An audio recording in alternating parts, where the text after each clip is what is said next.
this. I had the privilege of speaking at this conference, Netroots Nation, 2 years ago when we were in Atlanta.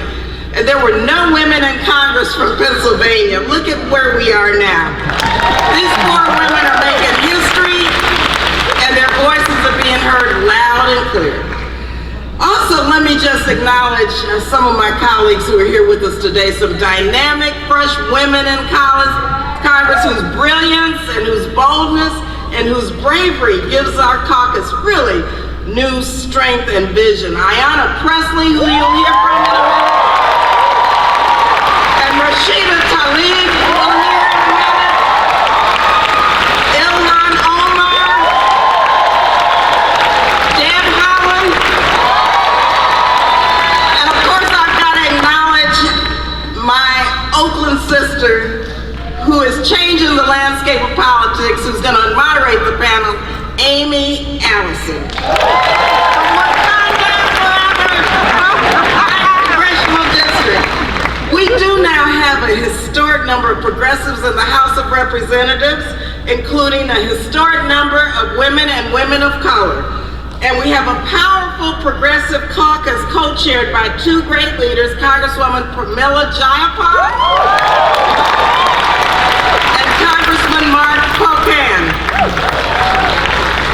Now, let me tell you, the last time I addressed Netroots Nation, I talked about a progressive vision for the future that really goes beyond resistance. I spoke about staying woke, which our young people so brilliantly coined.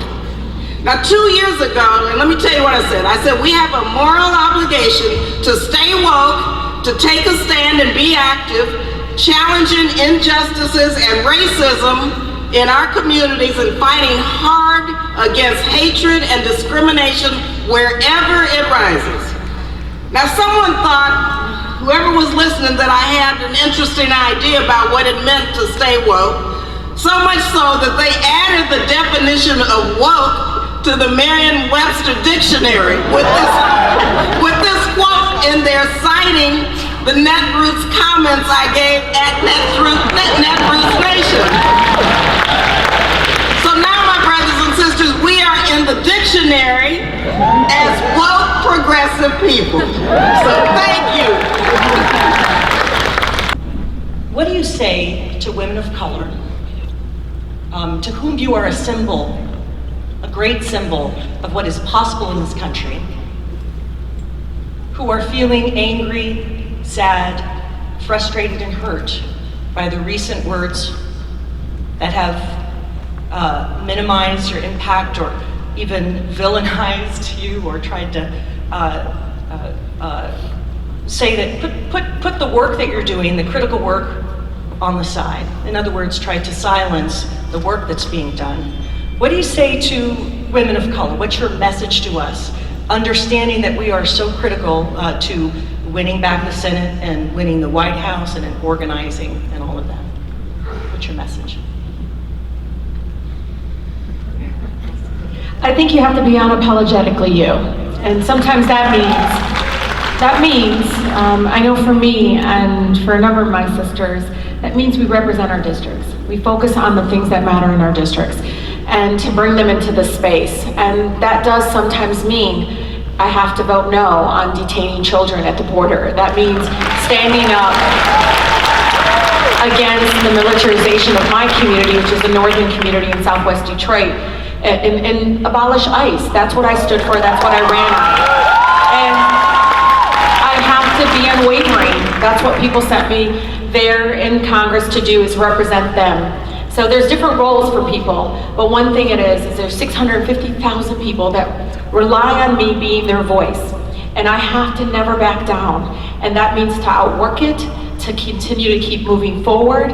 And at this moment, I mean, that's all I keep doing, and I want to focus on that. And you know, Amy, I have the third poorest congressional district in the country. I have been in communities and neighborhoods where no one has ever spoken to them. Not one member of Congress, not their local elected folks, and for the first time they feel like they have a seat at the table. That is what inspires me to continue to work hard and move forward. I'm glad Rashida brought brought up the fact that she's accessible, because that's really the biggest thing for my district, for the people that I'm representing. They want to know that their congressperson is accessible. You know, there's members of Congress who never meet with their constituents, believe it or not, because they don't want to hear what they have to say to them. So I'm always open, town halls, you know, they come to my office, I show up at the rallies. Yes, I show up at all the rallies and speak on behalf of the children who are incarcerated in those cages on the southern border, because they need our voice as much as everyone else does. So I think being accessible, listening to the people. And look, I'm a single mom. I've had to be on food stamps. I have student loans. I know what it's like to make a decision between rent and food and all of those things, just like so many people, not just in my district, but across this country. And so I know what it's like. So yes, I want to hear those stories. I want to hear what's important to my constituents, but also to all of Indian country, 573 tribes across the country.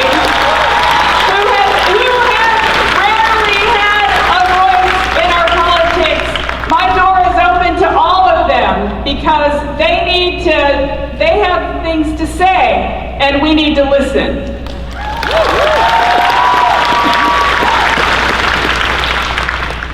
So one of the things that I tell women of color and everyone is that we never need to ask for a permission or wait for an invitation to leave. We were sent to Washington, I believe, to lead with our values and to have an agenda that really pushes that forward. And so every single vote that we take, every single agenda we push forth is one that is rooted in the deep values that our communities have, that are about making sure no one is being left behind, no one is being negotiated out of that table, that we recognize every single person in Congress has a role. Our role is to take our votes. Leadership's role is to wrangle votes. And so when everybody understands what their role is, then everybody succeeds. But there's a constant, I think, struggle oftentimes with people who have power about sharing that power. And we are not really in the business of asking for the share of that power. We're in the business of trying to grab that power and return it to the people so that we can push for an agenda that frees young people from the shackles of student debt, that makes sure every single American has access to health care, that young kids in our country who had parents who had to make a really difficult choice to survive are not being caged at our borders, that we are not carrying the water for this crucial, this cruel administration, that we are doing the job that the people sent to us when they put us in the majority, which is to resist and insist on policies that push this country forward. That's the work that we're doing. Well, first I just want to say thank you for each of you for being here and for the role that you play every day as disruptors, as activists, as agitators, as preservers of democracy, as foot soldiers. We couldn't do anything that we do without every single one of you. But I also want to say that we couldn't do what we do if we didn't have role models like Barbara Lee.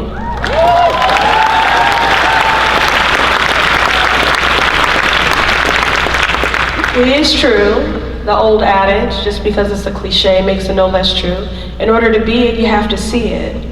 And we have seen that strength of conviction, that willingness to disrupt in the name and the pursuit of progress and justice, the status quo, for the liberation and the emancipation of all people, but especially those historically marginalized and underserved. So Barbara, we thank you and we honor you.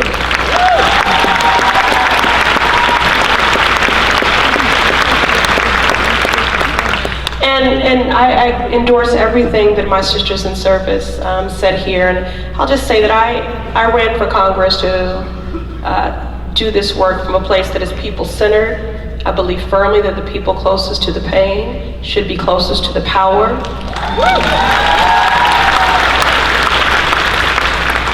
And I don't believe anyone is truly voiceless. I do think that there are many people who are unheard, and it's our job to create space for those voices to be heard. And that's what guides me in this work every day, not palace intrigue. I'm focused on the fact that there have been 18 shootings in my district since July 3rd. I'm focused on the fact that in a 3-mile radius in my district from Cambridge to Roxbury, life expectancy drops by 30 years in median household income by $50,000. I'm focused on the fact that as someone, and we have all governed before we were elected to Congress, and I'll just say that I'm sick and tired and weary about the full freedoms, health, and safety of Black and brown children and families being compromised, negotiated, and moderated. And that's why I'm here, to focus on the work with a capital W. So.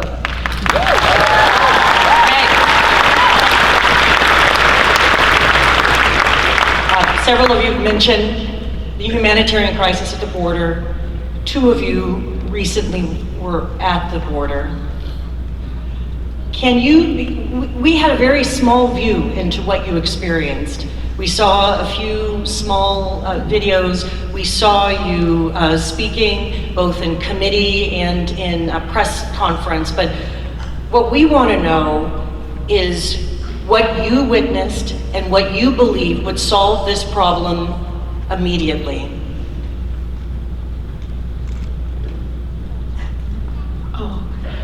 Thanks, Ayanna. See, that's how we support each other. I mean, I think, you know, for me, it became very real and very personal when I saw it. I think when you are face to face with somebody that is imprisoned, just completely, completely dehumanized, to actually see it and it's on, our watch. It is very much given me fuel to continue to push forward very aggressively to shut down the camps.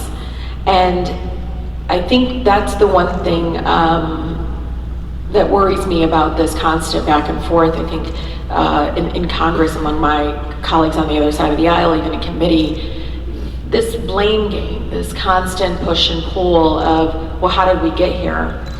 The fact of the matter, we're here now. So what are we gonna do to free children from the trauma, which pretty impossible at this point of how long they've been there, but what do we need to do from moving forward? But I think as a nation, we need to realize we're gonna look back at this moment as a very, very dark time. We are, not only because of who is in the White House, but more importantly because of the policies, and we're gonna look back and say, what did we do as a nation to push against this? This is a whole generation of children that will never forget what our nation did to them. They will never forget the trauma. The fact that, we were holding them down and injecting them with medicine so they can stop crying. The fact that we're separating them away from their parents and telling them that their father and mother don't want them anymore. That kind of trauma is something that we all need to not look away from and to be able to combat it in a very aggressive way. And Amy, it is hard when you walk away. I was telling you this earlier, we got to leave, we got to walk away, but I will never forget the women that I met, the father that looked me in the eyes, grabbing onto his 14-year-old son, the 4-year-old boy that I couldn't communicate but to put my tongue out at him so he can put his tongue back out on me, and just knowing that I'm just here, that I'm his friend at this moment, his advocate. But just showing up there, at least one woman was free that was pregnant, that is her first child, and now she's with her family in Florida. But we're gonna continue to show up and continue to fight back on the inside. But all of you on the outside need to continue to fuel this kind of movement to push against this ideology, because it is an ideology. It is an ideology that dehumanizing ideology of othering that is at stake right now. The context, national conversation among presidential candidates and in Congress, there's actual legislation addressing the study of reparations for those that ancestors were affected by enslavement. You're doing a similar kind of legislation for those who were impacted by Wounded Knee. Can you tell us more about reparation for Native people? Sure, yes. So I want to say, and my sister Barbara Lee, actually I should call her my auntie. She's sitting here with us. The voice for all of us, for women of color. Yes, we need to have a conversation about reparations. Yes, we need to pass that legislation, which I proudly signed on to. But there's also, I mean, on the spectrum of healing, me along with two of my colleagues, Denny Heck and Paul Cook, who is a Republican and a Marine, we introduced legislation to revoke the Medals of Honor from the cavalry who massacred the women and children at Wounded Knee over 100 years ago. Because you don't deserve to be recognized with the highest medal in our country for killing women and children. And it doesn't matter if it happened yesterday or over 100 years ago, it's not right, and that's one way that our country can start healing. This country was founded on genocide of Indian people. And until everyone in this country understands and knows the history of our country, it's very difficult to heal something when you're in denial over it. So that's something I think look, we're all working as hard as we can to make sure that we're fighting for the people who need a voice and who need somebody to fight for them. We need to pay attention to so much, and so that's part of it. Another issue we're trying to rectify in Congress is to recognize that our capital, well, in fact, where we're sitting right now, this is Indian land. Our capital was built on Indian land, but yet there's hardly any reference to Native Americans anywhere in the United States Capitol.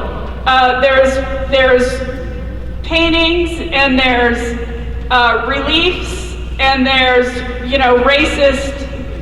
clearly racist and horrible repainting of history all over the Capitol, and we need to recognize that Native Americans also spent their blood, sweat, and tears so that all of us, every single one of us, could be sitting in this country as the United States today. Yes. Yes.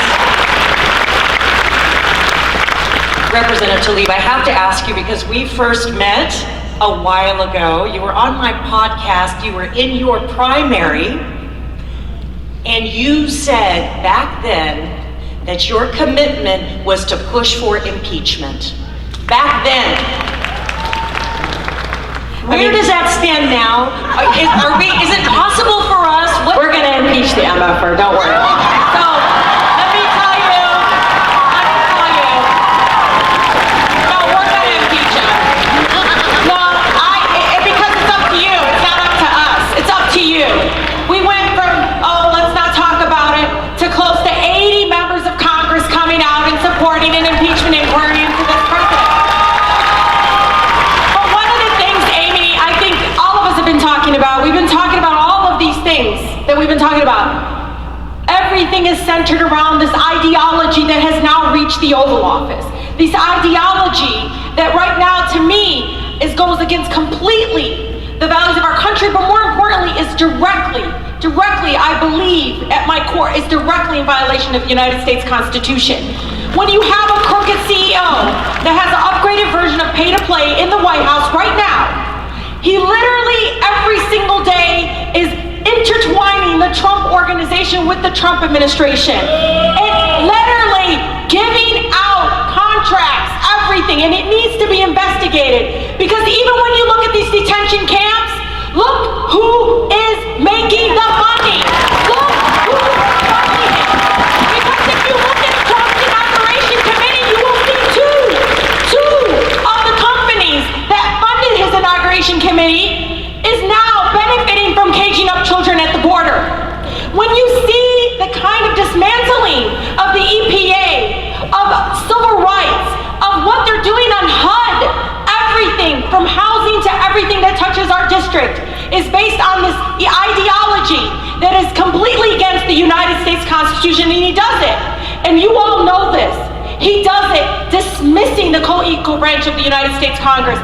He does it just arrogantly. I don't care about you people. I'm gonna run it like a business. This is my business. No, it isn't. This is the United States government. This is a country, not a business. You need to act like the government is about people.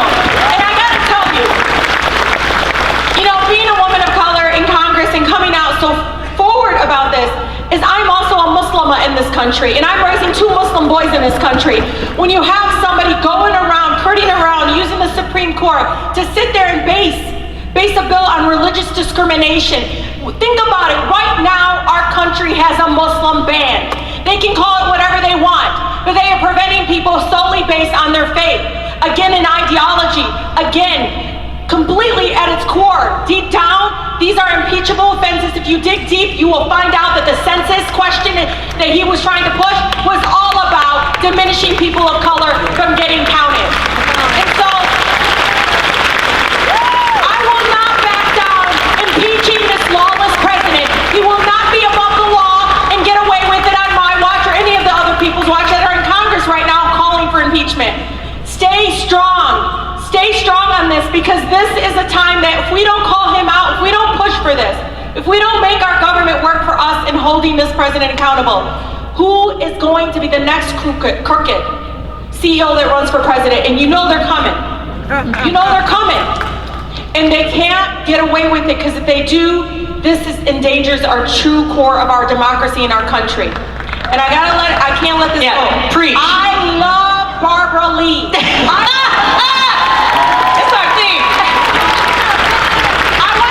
Barbara speaks for me. I know, but you all need to know, this is a woman that, yes, everybody thinks I'm a millennial. I am not a millennial. I love Ayanna goes, let them think you're a millennial. I was like,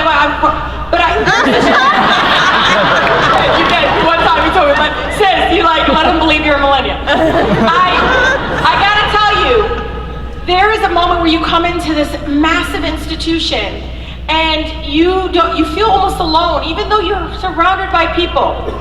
But that beautiful woman, that beautiful spirit, Congresswoman Lee meets with me monthly. She guides and supports me. I want you to know how much I love that about you. I love you. You're my sister forever. I will never forget that you opened your arms to someone like me. Thank you.